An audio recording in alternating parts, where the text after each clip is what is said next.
Welche Möglichkeiten hast du, den besten Namen für dein Unternehmen zu finden?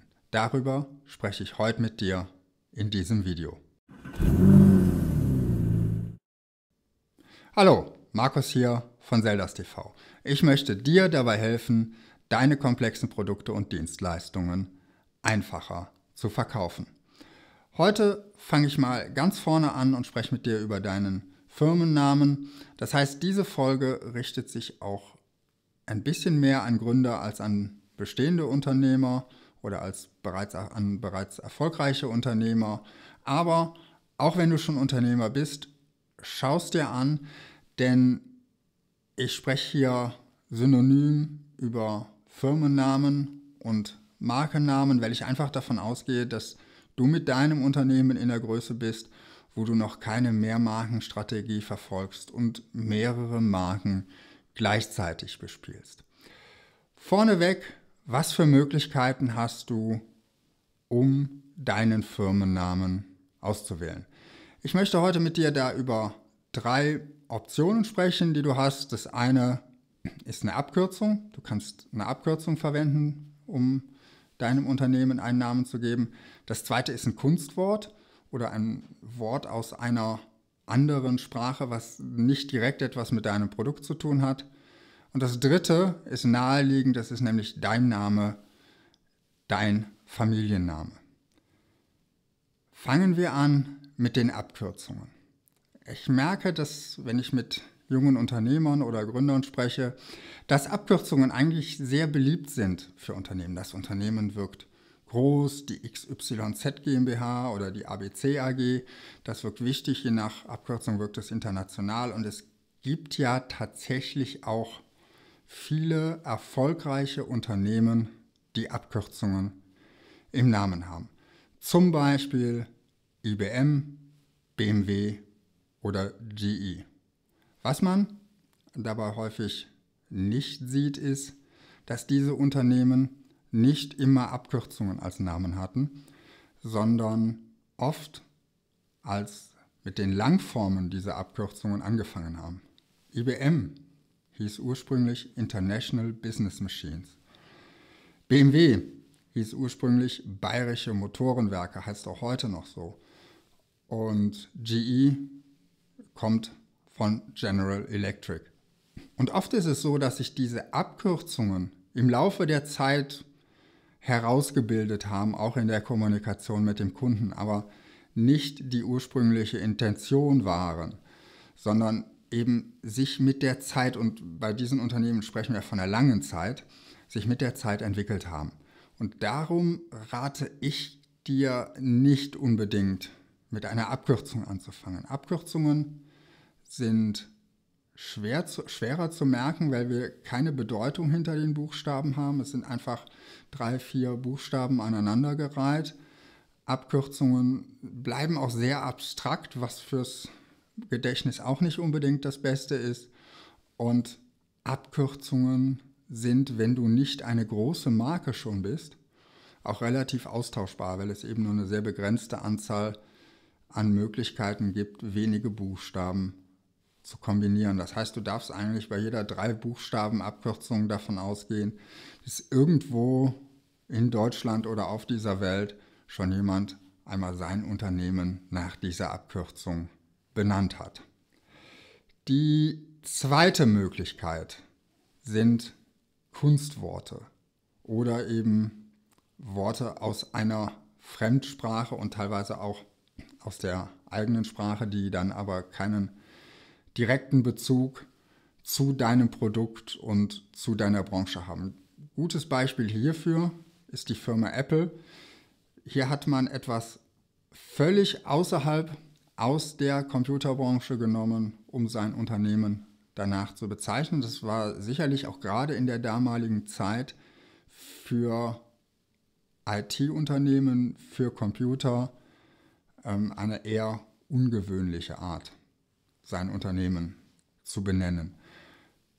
Anderes Beispiel wäre hier aus Aachen ein Erfolgsunternehmen, die Firma Aixtron, die auch sehr erfolgreich einen Markt erobert hat und die dieses AEX im Namen hat, was ich glaube seither ziemlich viele Unternehmen aufgegriffen haben in ihrer Benennung, um zu zeigen, dass das Unternehmen aus Aachen kommt.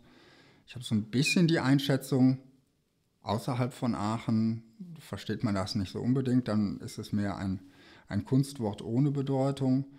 Aber, und ich glaube, heute ist es auch ein bisschen abgenutzt, dieses AEX.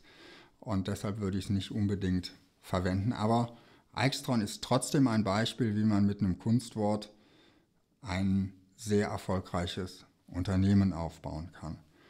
Und eine dritte Möglichkeit wäre vielleicht das Beratungsunternehmen Accenture, was sich erst vor einiger Zeit in diesen neuen Namen gegeben hat.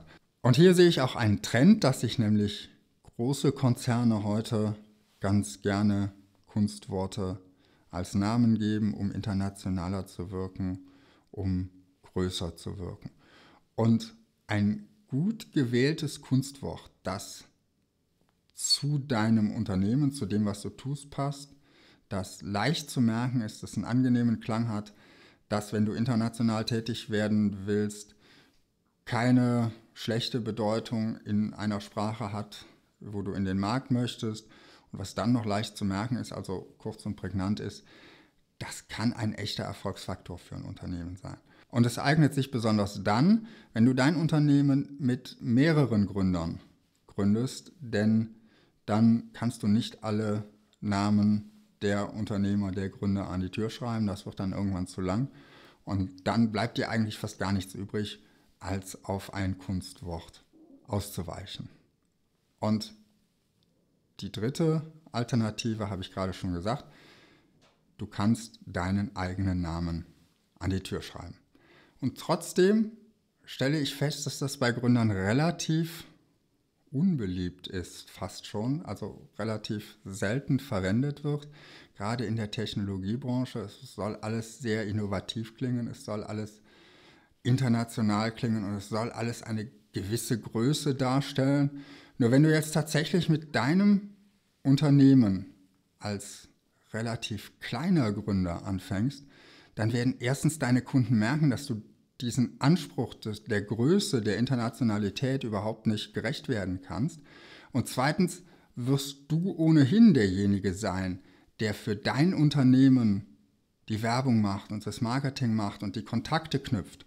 Und das heißt, wenn dein Name an der Tür steht, dann muss sich dein Kontakt, dein Gesprächspartner auch nur einen Namen merken, weil dein Name ist gleichzeitig der Name des Unternehmens. Und dein Gesprächspartner muss sich nicht merken, Herr Meier von der Firma XY, sondern kann sich direkt merken, Herr Meier von Meier Electronics oder was auch immer du da vielleicht noch als Zusatz zu deinem Namen beschreibend in deinen Firmennamen aufnimmst und damit auch schon im Firmennamen sehr deutlich klar machen kannst, worum es bei deinem Unternehmen eigentlich geht. Und da möchte ich noch mal kurz auf einen Vorbehalt eingehen, den ich auch da manchmal sehe. Ich habe das Gefühl, manche wollen ihren Namen nicht ihrem Unternehmen geben, ihren eigenen Namen nicht ihrem Unternehmen geben, weil sie sich ein Stück weit von ihrem Unternehmen, von ihrer Gründung distanzieren wollen.